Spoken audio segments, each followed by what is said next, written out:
کہ وہ تمام لوگ جب اپنے قبیلے میں گئے تو باقی قبیلے والوں کے ساتھ بھی دوبارہ آئے کہ وہ رسول یقیناً سچا ہے جو بہن کو اتنی عزت دیتا ہے، عورت کی اتنی عزت کا خیال رکھتا ہے، جو اپنی ماں کی قبر پر ساری رات گزار دے۔ صحابہ کرام رضوان اللہ علیہم اجمعین کے ساتھ جا رہے ہیں حج کرنے کے لیے، راستے میں حضرت آمنہ سلام اللہ علیہا کی قبر اطہر آئی، آقا دو جہاں نے ساری رات کھلے آسمان کے نیچے اپنی ماں کی قبر کے پاس گزاری۔ حضرت حلیمہ سعدیہ تشریف لاتی، رسول خدا کھڑے ہو جاتے۔ بیوی کا احترام بتایا جا رہا ہے کہ آدھا دین عائشہ صدیقہ سے سیکھو۔ یہ گھر کا ماحول جب ہو کہ جہاں ماں، بہن، بیوی، بیٹی، ان کا احترام صرف زبان میں نہیں عمل کے اندر ہو، رویوں کے اندر ہو، سوچ کے اندر ہو، تو اس سے پھر گھرانے مستحکم ہوتے ہیں۔ آقا دو جہاں نے اپنی گھریلو زندگی کے ذریعے معاشرے میں گھروں کو اخلاقی استحکام فراہم کیا۔ سبحان اللہ سبحان اللہ، یعنی اپنی گھریلو زندگی کے ذریعے اخلاقی استحکام ہمیں ملتا ہے، بے شک اس میں کوئی شک نہیں ہے۔ ڈاکٹر صاحب یہ بیان فرمائیے گا کہ حضور والا جس طرح سے اپنی ازواج مطہرات کے ساتھ پیش آتے ہیں، عرب کے ماحول میں یہ تو انتہائی غیر رسمی اور غیر روایتی ہے۔ مثلا ام المومنین کا یہ کہنا کہ جہاں سے میں پیتی ہوں وہیں اسی پیالے اسی کاسے کے حصے سے آپ مشروب لیتے ہیں، یہ انداز، پھر دوڑ لگانا، پھر ساتھ بیٹھنا، پھر ہنسنا مسکرانا، یہاں تک کہ یہ بھی سمجھنا کہ کب وہ ناراض ہیں، کب وہ لا و رب محمد کہہ رہی ہیں اور کب وہ حضرت ابراہیم کے، یہ انداز ہمیں کیا مثال دیتا ہے اپنی بیویوں سے کیسے پیش آئیں؟ جزاک اللہ ویس بھائی، بہت ہی ماشاءاللہ آج پروگرام جو ہے وہ الحمدللہ سیرت نبوی صلی اللہ علیہ وسلم پر ہے، اور اس کا تو اگر ایک ایک جو ہے نا سیرت کا مطالعہ کیا جائے تو جیسا کہ آپ نے سوال شروع میں کہا تھا کہ جی ایک ایک جزیہ ہے، اخلاقیات الگ چیز ہے، عبادات کے اندر آپ کے کیا معاملات ہیں وہ الگ چیزیں، معاشرت کے اندر آپ کی کیا چیزیں، ہر طرح کی جو آپ نبی کریم صلی اللہ علیہ وسلم کی ذات مبارکہ ہے اس کے ذریعے سے جو ہم امت پر احسان کر کے آپ نے جو چیزیں بھیجی ہیں، یقیناً طور پر کہ ہمارے لیے وہ مشعل راہ ہونی چاہیے اور ہمیں اس کو لینا چاہیے۔ معذرت کے ساتھ اصل میں ہم بہت افراط و تفریط میں پڑ گئے ہیں، افراط و تفریط میں اس طرح پڑ گئے ہیں کہ ہم بس ویسٹرن کی طرف چلے جاتے ہیں، جو ویسٹرن ہم سے لے رہا ہے، آپ جیسے آپ نے ابھی ذکر کیا تھا کہ ویسٹرن تو لے رہا ہے ہم سے، ہم اپنی چیزوں کو جو ہم جن کے امتی ہیں ہم ان کی چیزوں کو ترک کر رہے ہیں۔ اسی طریقے سے جیسے آپ نے فرمایا کہ اب یہ گھر کا جو ماحول ہے جس طریقے سے کہ آپ نبی کریم صلی اللہ علیہ وسلم ازواج کے ساتھ مختلف طریقوں سے ملتے ہیں، آپ نبی کریم صلی اللہ علیہ وسلم ان کے ساتھ دوڑ لگا رہے ہیں، آپ نبی کریم صلی اللہ علیہ وسلم کے ایک حبشی میں میلے تھا حبشی کا، اور وہاں پر آپ عائشہ صدیقہ رضی اللہ تعالیٰ عنہ نے آپ کے اوپر یہاں پر سر رکھ کے میلہ دیکھ رہی ہیں، آپ نے فرمایا بھائی تھکی تو نہیں تھکی۔ یہ جو چیز ہے انڈرسٹینڈنگ والی بات، تو یہ ہمارے معاشرے میں ہے ہی نہیں۔ ہمارے یہاں تو یا تو مرد ایسا محکم بن گیا کہ بھائی میں نے کہہ دیا کہ بس یہ ہوگا تو وہ ہوگا، اور باقی چیزیں وہ پسے پش ڈال دی، اور یا بالکل ہی ڈیفرنٹ ہو گیا کہ جی عورتوں کا اتنا چیزیں ہوگی۔ تو یہ اعتدال کا جو ہے نا، دیکھیں الرجال قوامون قرآن مجید نے کہتا ہے کہ اللہ تعالیٰ نے مرد کو حاکم بنایا ہے، ٹھیک ہے، لیکن اس کے ساتھ جو گھریلو ماحول ہے نا، اس کے اندر بڑی محبت ہے، شفقت ہے، اللہ تعالیٰ نے شفقت ڈالی ہے۔ محبت اگر نہ ہو یہ سلسلے چل نہیں سکتے، یہ گھرانے چل نہیں سکتے، یہ بچوں کی نشو و نما نہیں ہو سکتی، یہ معاشرے ڈیولپ نہیں ہو سکتے۔ معذرت کے ساتھ کہ ہم نے ویسٹرن کو لے لیا، اور ویسٹرن میں تو آپ کو پتہ ہے کہ جی ان کا تو کلچر ہی ختم ہو گیا، ان کا تو مادر پدر آزادی اور ان کا تو لیونگ سسٹم چل رہا ہے، نکاح کا تو کوئی وجود ہی نہیں رہا۔ تو اس سب کو لے کر ہم افراط و تفریط میں چلے جاتے ہیں، بہت خوش ہوتے ہیں کہ جی ہم نے اس طریقے سے کر رہے ہیں، اور ہماری یونیورسٹیز میں ہمارے گھرالوں میں اس طرح ماحول چل رہا ہے کہ ہم یا تو بہت زیادہ سختی کی طرف چلے گئے، اور یہ بھی شریعت کا شیوا نہیں، شریعت کا شیوا نہیں کہ جی اتنی سختی کہ بس بات نہیں کر سکتے، مل نہیں سکتے، بھائیوں کے ساتھ بیٹھ نہیں سکتے، کزنز کے ساتھ بیٹھ نہیں سکتے حد درجے میں رہتے ہوئے، اور دوسری طرف بالکل ہی آزادی جو، اور اس کے مسائل اپنے مختلف۔ پھر تو باپ پہ بھی قدغن ہے کہ وہ پوچھے بھی نہ کہ کہاں جا رہی ہیں، ہاں کچھ نہ پوچھے کہ جی میں کہاں ہوں، کہاں پڑھ رہی ہوں۔ آج کل جیسے اکثر طور پر لوگ ویسٹرن میں چلے جاتے ہیں، بچوں کو وہاں بھیج دیتے ہیں، اب ان کا دیکھیں ایمان سب سے پہلے جاتا ہے. آپ بھیج تو رہے ہیں ابھی بھی آج کل جیسے نئے جو فیگرز آئے ہیں اس میں سب سے زیادہ پاکستانی باہر جا رہے ہیں, تو وہاں جا کر ان کے آپ یہ تو دیکھیں گے وہ کما لیں گے, لیکن ان کے ایمان کی حالت کیا ہوگی, ان کے معاشرتی زندگی کیا ہوگی, آگے وہ اپنی نسل کو کیا دیں گے. آخر آپ ہی کی نسل ہے نا, وہ آگے جا رہی ہے. تو یہ سلسلہ ہے, تو یہ سب افراد و تفرید کا شکار ہے. میں ایسے اتفاق کرتا ہوں, یعنی وہ جو پاکستان سے باہر یا کسی مسلم ممالک سے باہر جاتے ہیں, ایسا نہیں ہے کہ بالکل ہی آپ بے راہ روا ہو جائیں گے, مگر یہ کہ آپ پلاننگ کے ساتھ جائیں, ورنہ ہم نے ایسے لوگ دیکھے ہیں جیسے کہ ڈاکٹر صاحب فرما رہے ہیں کہ جب ان کے بچے بڑے ہونے لگتے ہیں وہ کہتے ہیں چلو پاکستان چلیں, کیونکہ اب نسلیں بڑی ہو رہی ہیں, اب خطرہ ہے, اب کہاں رشتے دیں گے, کہاں سنبھالیں گے, 18 سال کے بعد تو وہ ہم پہ ہی پولیس کیس کر دے گا.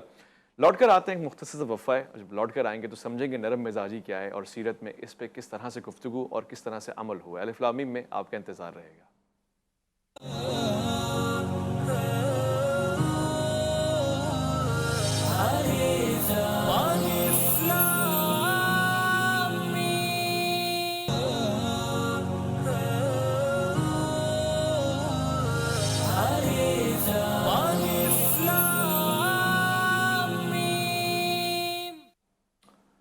خوش آمدید. ضرمن میں سیرت ہی کے خوبصورت سے سمندر میں غوطہ زنی کرتے ہوئے آج ایک ایسے پہلو پہ بات کرنا چاہتا ہوں اور علماء کرام سے جواب لینا چاہتا ہوں جو بہت ضروری ہے.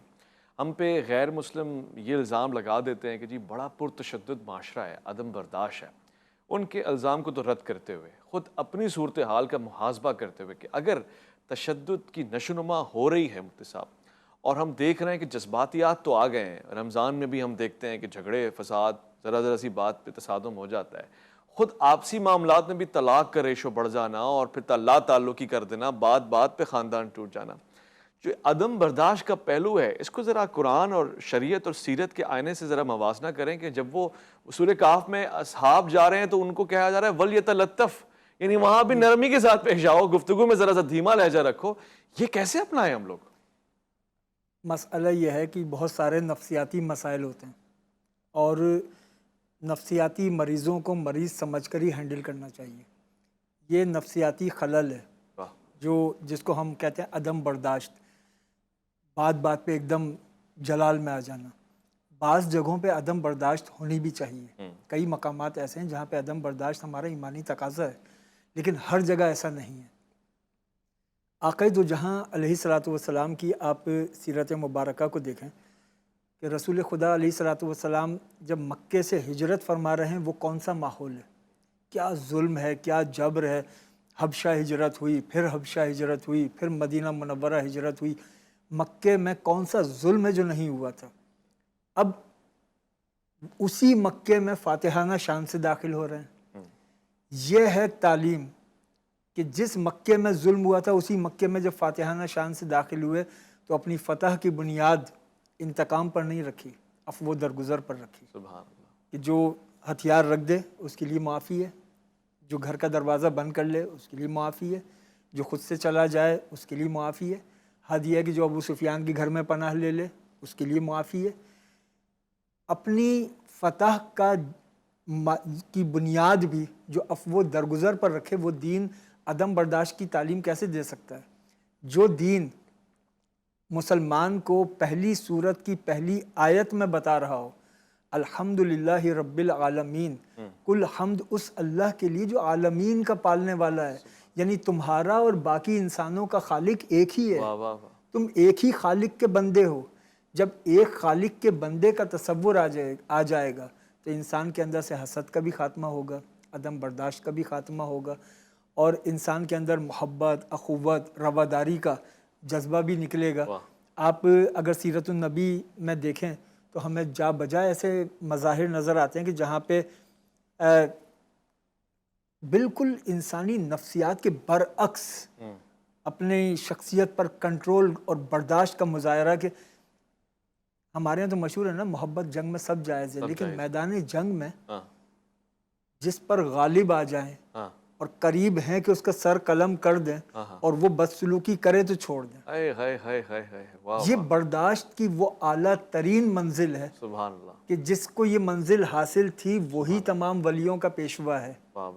تمام سلاسل کے